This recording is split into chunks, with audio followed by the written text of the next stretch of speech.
husband served me divorce papers when I got back home after spending a night with his boss. I never knew that one mistake would lead to me divorcing my husband and making my husband hate me forever. I thought that the friendship I had with my husband's boss was never going to be the problem, but it later cost me a great loss because I lost my husband and also my best friend. My fellow Redditors, my name is Mary and I am 30 years old. I am also an event planner, and event planning has been my passion for so many years. The name of my husband is Gabriel, and he is 35 years old and he is an architect. Gabriel and I got married about 3 months ago, and it has been great. Gabriel and I met through a mutual friend, and it was love at first sight. Gabriel was very charming at first, and I really thought he was just doing so in order to get me, but I was very wrong. Anne is one of my best friends. I met her in college, and ever since we have been together through everything. It was Anne's birthday party in summer last year, and like every other year since college, she decided to throw her usual birthday parties. I knew she could always go all out for those parties, and I always supported her. It was like every other day I was having lunch with Anne when she brought up her party that was coming up. As usual, we discussed the details, and I looked forward to the party like always. On the day of Anne's birthday, I got ready to attend, and I dressed to impress like always. I got to the venue, and I wished my best friend a happy birthday. She asked if I should go with her to say hello to the guests, and I accepted. It was such a lovely evening. Few hours into the party, I was already feeling exhausted, and I went to meet Anne, who was across the room when I ran into someone. I quickly apologized and left. I met Anne, and I told her I was leaving, but she insisted I should still stay a little. We were speaking when a man joined us. Anne proceeded to exchange pleasantries, and I was left standing. Anne later introduced us, and I discovered it was the same guy I ran into earlier. I apologized again, and Anne told me all about him, saying he was the guy she had been telling me about, but I knew she was just trying to set us up because I didn't know anyone like that. Anne left me standing with Gabriel, a guy I didn't know at that point, and I was very mad at her, but I knew she meant well because I hadn't been in a relationship in a while. Gabriel and I got speaking, and he told me a lot, but himself, and I asked him why I never met him. Even when he was very close to my best friend, and he said that he normally sees me afar, but he didn't know if I was spoken for. I told him he could have just come up to me, but he never did until then. I told Gabriel I needed to leave because I had an event the next day. We didn't get to exchange numbers. I said my goodbyes to Anne, promising to meet up for lunch in a couple of days. The next day, I was booked for business because I had an event I was taking care of. I kept thinking about Gabriel because I had a very good evening with him. I knew some of the people at Anne's event, but his company was the best, and I later found out at that moment that I didn't get his number. I felt sad because I had thought maybe he didn't feel the same way. That's why he didn't ask for my number. I decided to just let it go and not worry over a guy who might not have any interest in me. The next day I met up with Anne and we talked about fashion like we always do, but she brought up Gabriel and I told her we were just talking at her event, that there was nothing more to it. And I also told her that it wasn't that serious, because if it were serious, he could have asked for my number, but he didn't.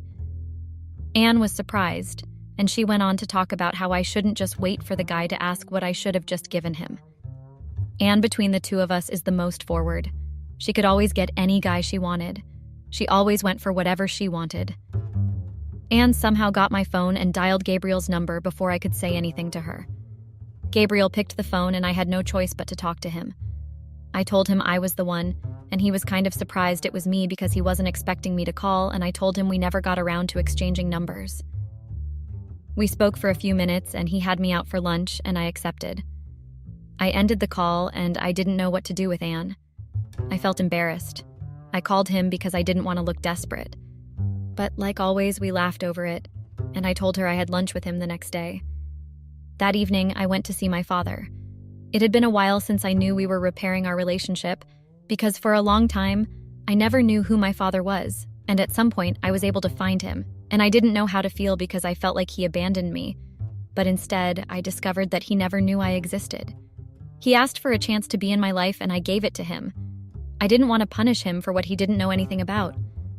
I had dinner with my dad, and he kept trying to be everything and more for me, and I appreciated it. I went home tired from a long day, and I slept off. The next day I went to work, and I met a couple who were planning to get married, and I was in awe. They were so in love, and I felt jealous because I wanted to have someone I could share my life with in that manner, but I didn't want to think too much into it because I usually overthink things and stress myself out.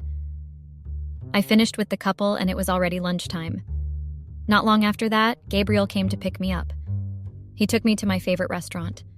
I didn't know how he knew, but I was sure it was the work of Anne. She had her name written all over it. Gabriel charmed me as usual, and we had a good time. He told me about how he had lost his family and how he had never been the same. I was feeling very sad for him because I knew what it felt like to not have any family. We finished our lunch, and Gabriel dropped me off, promising to see me later in the week. It had been a month since I last heard or spoke with Gabriel. I didn't understand why he could ghost me in such a way. I thought we were doing great. I tried to reach him a couple of times in that month and he didn't respond. I concluded that maybe he wasn't into me as I was. I also thought maybe I was too forward. Few days later, Gabriel showed up at my store and told me he had been busy with work and he was sorry. I understood because I knew how work can be. We went out a few times, and in those times we became very close. We went out on a couple of dates, and he finally asked me out and I accepted. I was finally his girlfriend. I thought he took his time though because I was expecting it for a long time. Gabriel and I dated for some months and our relationship grew into something beautiful. I met some of his friends and it was really lovely. Anne kept going on and on about how she was the one who brought us together. But I never gave her the satisfaction because I had always said she never really introduced prior to that day, and we had been attending her parties for years. I kept teasing her about it and she loved it. Gabriel proposed to me a few months later and I panicked at some point. I didn't know what to say and Gabriel gave me some time to think about it. I appreciated it because he was not trying to rush me and I was happy. I talked to Anne and she explained to me how Gabriel loved me and he could do anything for me. She reassured me and that was everything I needed. I said yes to Gabriel the very next day and he was ecstatic. We planned our wedding and it was beautiful. I never felt so much happiness. My dad had worked me down the aisle and I had never seen him so proud. After the wedding, Gabriel had asked me to move in with him, but I didn't know what to say. I had told him that we should look for a place together and make payment together, but I changed my mind because I was very busy with work after the wedding, because I had taken some weeks off. But seeing that house hunting could be another problem added to my work schedule, I decided that we move in together. We started living together and things were going smoothly. We could wake up together, eat breakfast before going to work. We had our regular dinners with friends and family, and I always felt safe around Gabriel. He was almost everything I wanted and more. He would listen to me and solve any issue I had. I was in the store finishing up a meeting with my client when Gabriel came in. He had told me his boss was having his birthday celebration the next day. I was surprised he was just telling me, but he said that it was just planned and it was a surprise party for him. I told him I didn't know his boss because he was not at the wedding and he said he was out of town for work then.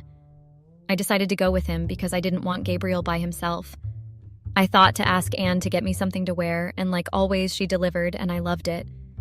The next day, I got ready with Gabriel and we went to the party. We got to the venue and it was packed. Gabriel introduced me to some people and we talked for a bit. Things were going smoothly and I excused myself to go to the restroom.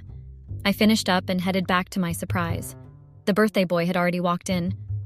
I couldn't see him because a lot of people had gathered around him. I went out to call Gabriel saying I had to leave because it was getting late, but he insisted I see his boss before leaving. I accepted, and not long after he came to find me. We went together to meet his boss and say happy birthday to him, but he was busy with some important people and Gabriel asked me to wait a few minutes. We waited for an hour before we were allowed inside. At the moment, I was very pissed because I had to ask myself why he kept us waiting for that long. It wasn't fair no matter who he was. Few minutes later, we were asked to go in and see him. I was already pissed, but I made up my mind to just forget about it because of Gabriel. On getting inside, I received the shock of my life. I saw Ross, my ex-boyfriend, who left and didn't say goodbye. I couldn't believe that he was my husband's boss. I told myself I wasn't going to behave like I knew him because it had been so long, and I am already married, so Gabriel introduced us, and I could see the shock on his face too. He decided to play along with us, not knowing each other, which was fine with me, because I wasn't going to put Gabriel in the position where he had to feel his wife and his boss had history. We said happy birthday to him, and we left the office, and I kept wondering about how Ross was my husband's boss, and how weird it was to see him again. The next day, my husband noticed my mood and he asked me about it, but I told him it was nothing.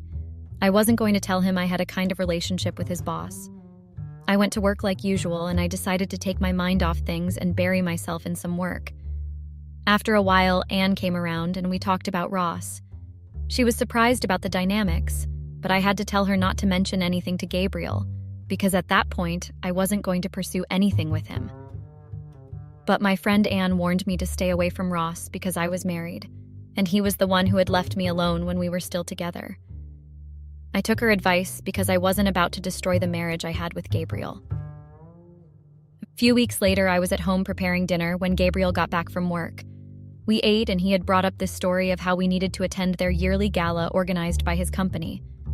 I did want to go, but when he had told me I was going to be considered with organizing it, I was very happy because that could be a huge plus to my store. I was happy until he told me he had suggested it to his boss, and I had to go see him the next day to make some preparation, and of course ask him a few questions. I didn't want to lose the opportunity because of my old history with Ross. I made up my mind to go, and I thanked Gabriel wholeheartedly because it was a huge opportunity and he made it happen. I got ready the next day because I had an appointment with Gabriel's boss, so I had to ride to the office with my husband. We got there and he kept me waiting like usual, but I remembered I was only there for my store and I knew this event could put us on the map. I entered his office and we greeted each other, and I got down to business, but he said he needed to attend a meeting and that we should start the meeting by lunchtime. I was very angry because I knew he was messing with me. I decided to tell my husband the latest development about how his boss wanted to have a private lunch with me to talk business. He didn't see anything wrong with that, and he had said I should be patient. I went back to the office and I got started with work because I knew after that lunch, I was going to be so angry.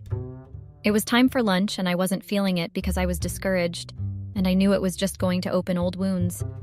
I got down to the restaurant where we were having lunch, and I saw that Ross was early for the first time since I met him. I sat down and we got to business. He had told me how he wanted the event to be, and I took every detail down. Ross kept talking about us, and I was feeling exhausted about it, and I made it clear to him he was the one who had left me. He told me he had a good reason, but honestly, I didn't want to hear it. But Ross was persistent, and he asked me to please hear him out, and I did. He had told me he was left with no other choice because he had to pick between me and his family. I know Ross loved his family a lot, but I didn't know why he had to pick. He refused to tell me, promising to say it on our next lunch together. But I had explained to him that I wasn't going to keep having lunch with him because I was married. But he told me it was a harmless lunch that my husband was aware of. A few days later, we started preparing for the event. It was a big event, and I needed more hands to help out. I employed more people, and it was moving smoothly. But I still had lunch with Ross, which I kept postponing, but I knew I had to get around to going because we were going over the last details of our arrangement. I went to lunch with Ross, and we finished everything. He apologized about what happened a few years back, and I was happy because at least it was past us now. We can concentrate on the event. The day of the event came and everything was set. I went to the event with Gabriel, and he was proud of what I had done with the place. Throughout the night, Ross kept staring at me, and I kind of found it weird, and when he came over to talk to Gabriel, his hand kept brushing mine. At some point, I felt like he was flirting with me, which was not appropriate. A few weeks later, Ross showed up at my store telling me he wanted to take me out to thank me for the event I organized, and I respectfully declined, but he insisted. I went out with him, and it was fun for us to have reconnected after a very long time. It was fun while it lasted. Ross kept sending me flowers after that day, and it was very nice. We talked on the phone for a few minutes in the day, and most days he had said he wished he had come earlier before I got married. He still loved me, and he wanted to make up for lost time. I decided to give him a chance in order for him to try. We went out for a few dinners, but I didn't see it as something that could harm my husband. But I knew I was lying to him, and I decided to stop. I discussed it with Ross about us telling Gabriel about us knowing each other, but he had said no, that it could complete things at work, and he didn't want to lose his best employee over what we had. I told him since we hadn't done anything bad, we should come out to Gabriel, but he refused. From that moment, my secret relationship with Ross grew. We kept seeing each other, and I became too comfortable.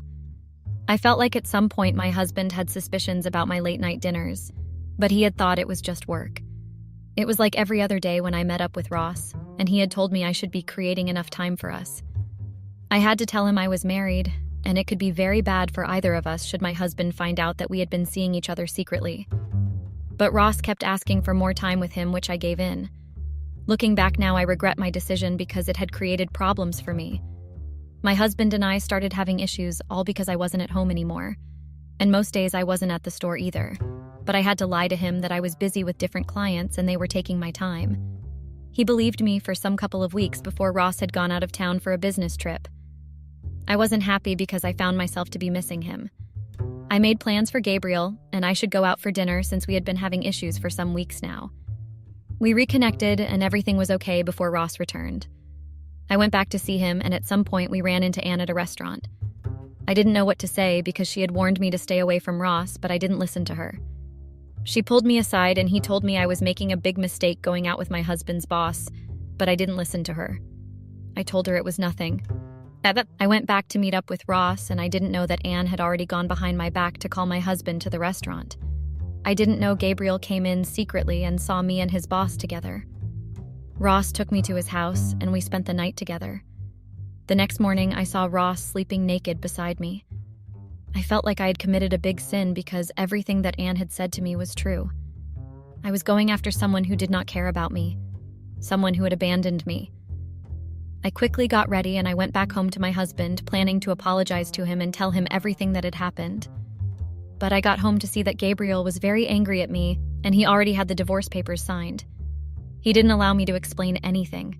He was very curious with me. I begged him to listen to me, but he said he could have considered forgiving me if I didn't sleep with his boss. I felt horrible because he kept guilt-tripping me, and I felt worse. Gabriel asked me to pack out of the house, and I did. I shouldn't have been deceived by Ross, who left me when I needed him, and when he discovered I was married, he came and ruined my marriage. Updates. Hello, guys. So I signed the divorce papers, and Gabriel and I are officially divorced.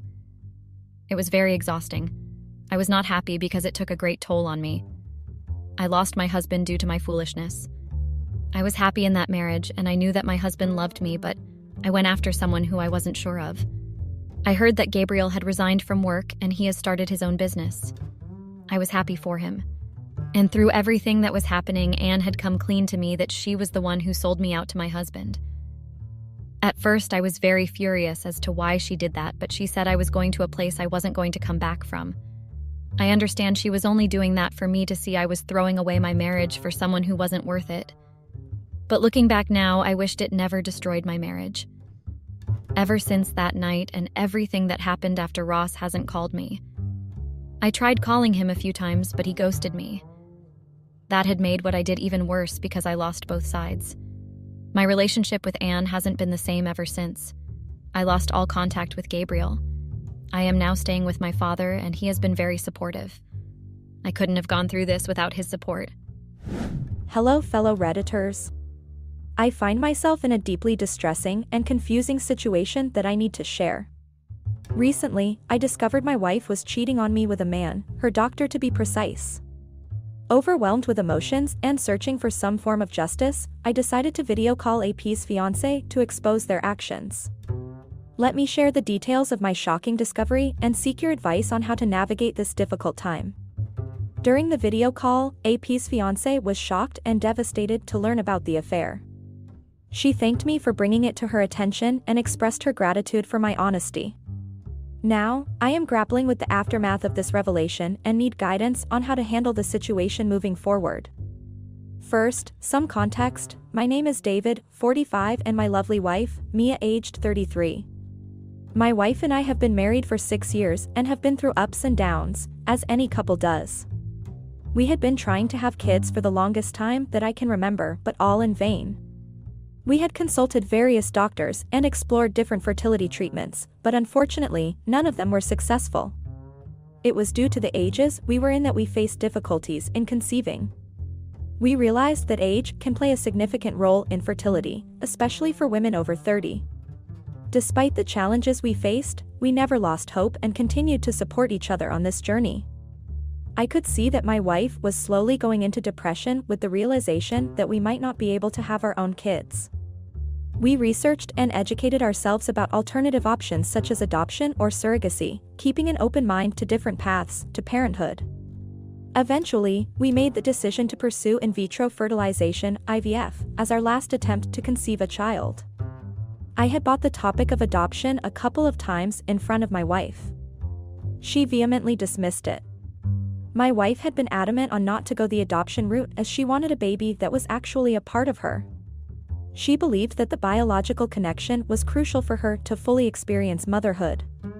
Despite her strong stance, I couldn't help but feel a sense of disappointment as I yearned to start a family and provide a loving home for a child in need. Days went by without much progress on the kids' front. We started losing hope. Just as when things were going south, I was trying to find ways to cheer my wife on. I entered my house one day, surprised at the loud music blasting from the speakers. The rhythmic beats filled every corner, making it impossible to ignore. Curiosity piqued, I followed the sound to find my wife dancing energetically in the living room. She motioned me to join her. As I joined her in the impromptu dance party, a wave of joy washed over me. The infectious rhythm and my wife's carefree movements instantly lifted my spirits, creating a moment of pure bliss in our humble abode. We fell onto the bed, tired and sweaty. We looked at each other and broke into laughter. It had been so long that we enjoyed ourselves. The weight of the world seemed to lift off our shoulders in that moment, as we relished in the pure joy and freedom of laughter. It was a much-needed reminder of the importance of taking time for ourselves and finding happiness amidst life's chaos. As we caught our breath, I asked her what the occasion was. She propped herself up, brimming with radiance. She pulled out a brochure from the side table and showed it to me. She started speaking so fast in all her excitement that it was difficult for me to comprehend and keep up with it. I asked her to breathe and make me understand. She said that she had been researching a lot of fertility clinics in the past months. She finally found one that could yield some positive results in our case. She looked so happy and elated that I did not want to ruin her spirits with my pessimism. We agreed to check it out over the weekend. The day had come when we were to visit the clinic. Though it was too far away from where we lived, I did not mind driving because I knew it was for a good cause. As we embarked on the journey, I couldn't help but feel a sense of anticipation and hope, knowing that this visit could potentially bring positive changes to our lives. After 3 hours of driving with a few pit stops, we finally arrived at the clinic. The clinic stood tall and welcoming, its modern architecture blending seamlessly with the surrounding landscape. Stepping out of the car, I could sense a mix of nervousness and excitement in the air, looking forward to this new adventure. We were asked to wait for a while until the doctor made himself available. During the wait time, we were given a bunch of papers to fill in details and what we were wishing to fulfill with our visit today. A file was made under our name and sent over to the doctor for initial review. The papers included questions about our medical history, current symptoms, and any medications we were taking. Additionally, we were asked to provide our insurance information and sign consent forms for any necessary procedures. Once the doctor received our file, they would have a better understanding of our needs and be able to provide more personalized care during the visit. After what felt like a few hours, we were shown into the doctor's cabin. We were greeted by the doctor, who introduced himself as Patrick. He was a very young and handsome doctor. A little too young to be called an expert in the field, that was just my thought. As he began to examine us, I couldn't help but wonder if his youthful appearance would affect his ability to provide proper medical care. However, as he spoke confidently about our symptoms and asked insightful questions, my initial doubts started to fade away. He made us run through the process that he felt would be the most effective in diagnosing our condition. He explained each step thoroughly, ensuring that we understood the purpose and significance of each test or examination. Additionally, he took the time to address any concerns or uncertainties we had, further instilling trust in his expertise. We felt quite reassured and without a thought agreed to go ahead with the procedure. We started with our treatment immediately. We gave them the necessary tests to determine the best course of action. Once the results were in, he tailored a treatment plan to address our specific needs and began administering the appropriate medications. We were asked to check in after a month to see any changes in our body. During the check-in, he thoroughly evaluated our progress and made any necessary adjustments to the treatment plan. Additionally, he provided us with valuable guidance on lifestyle changes that could further enhance our chances of conceiving. A few sessions into the treatment, Patrick had excused me from attending the sessions. Going forward, it would be just my wife who would be required to check in, as she was the one who needs to be physically healthy to conceive. I was to continue taking the same medication going forward. Patrick had determined that my presence at the sessions was no longer necessary, as my wife's physical health was the primary focus for conception. From that point on, my role shifted to providing support and ensuring she stayed on track with her medication regimen. I trusted Patrick's expertise and understood the importance of prioritizing my wife's well-being in our journey towards starting a family. I did find this a little weird, but I was willing to take any steps that could help us start a family. As days progressed, my wife started spending more and more sessions with Patrick. She seemed to be enjoying his company and finding solace in their conversations. I couldn't help but feel a twinge of jealousy, wondering what they were discussing that she couldn't share with me. My wife reassured me that she has been seeing a lot of positive changes in her body through the sessions that had been planned by Patrick. She said that these sessions were actually helping her overcome some physical discomfort she had been experiencing for a while. As her partner, I wanted to support her in any way I could, so I decided to trust her judgment and give the doctor the benefit of the doubt. I still felt that she was praising him a little too much for my comfort. However, I understood that she was going through a difficult time and needed to feel confident in her choice of doctor. Despite my reservations, I chose to respect her decision and be there for her every step of the way. However, I never imagined that infidelity would become an issue in our relationship. Suspicion crept into my mind when I noticed my wife's unusual behavior and secretive phone conversations with Patrick.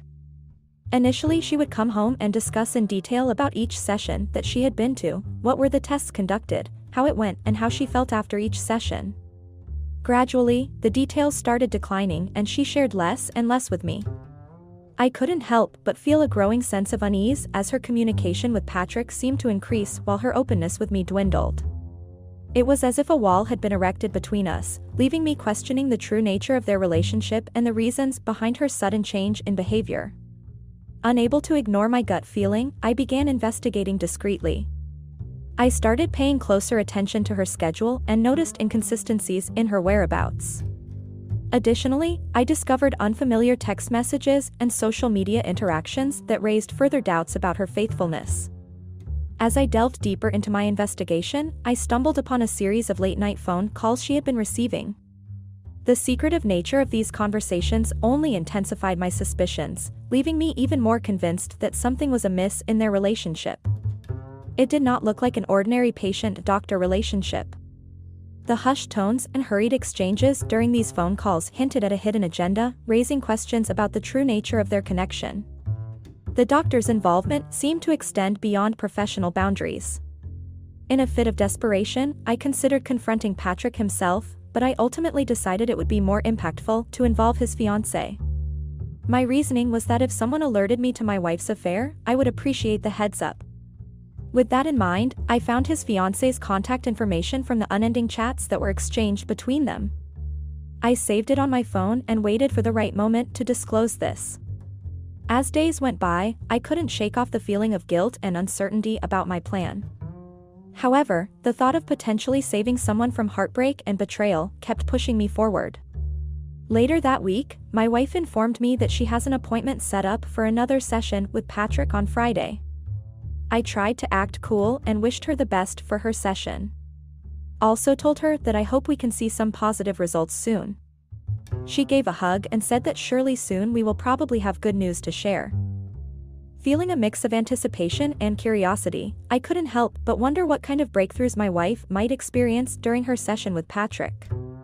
I was waiting anxiously for Friday to come by.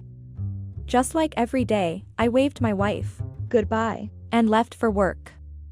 I hid myself in the next block so that I could follow her around once she left the house.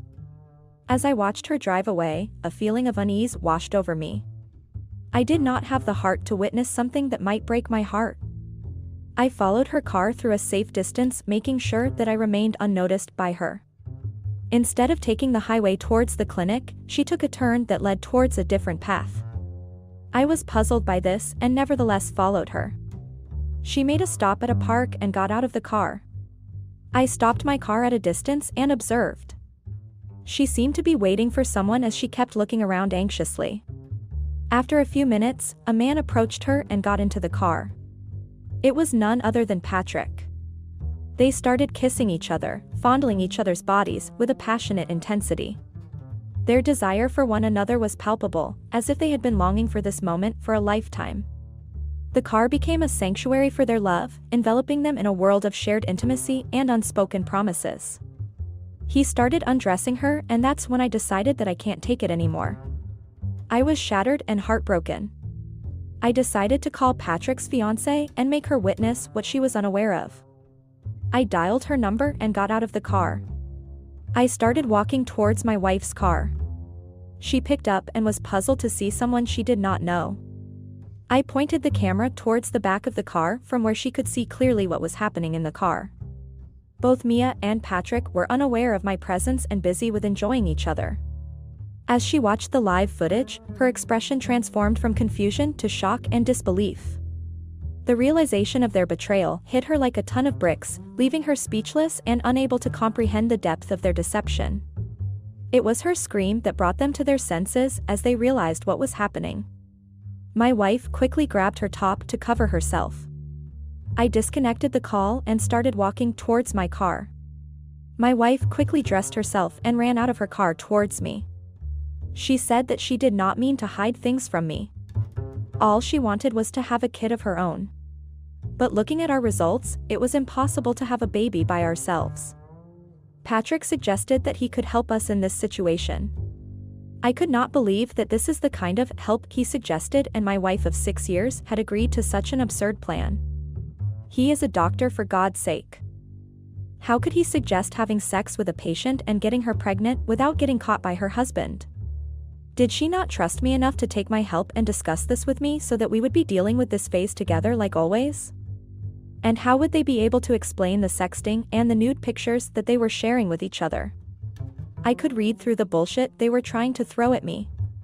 All I wanted was for them to accept that they were both cheating their partners and having an affair behind their backs. Now I find myself in a whirlwind of emotions, uncertain of which steps to take next. My trust in my wife has been shattered, and rebuilding it seems like a daunting task.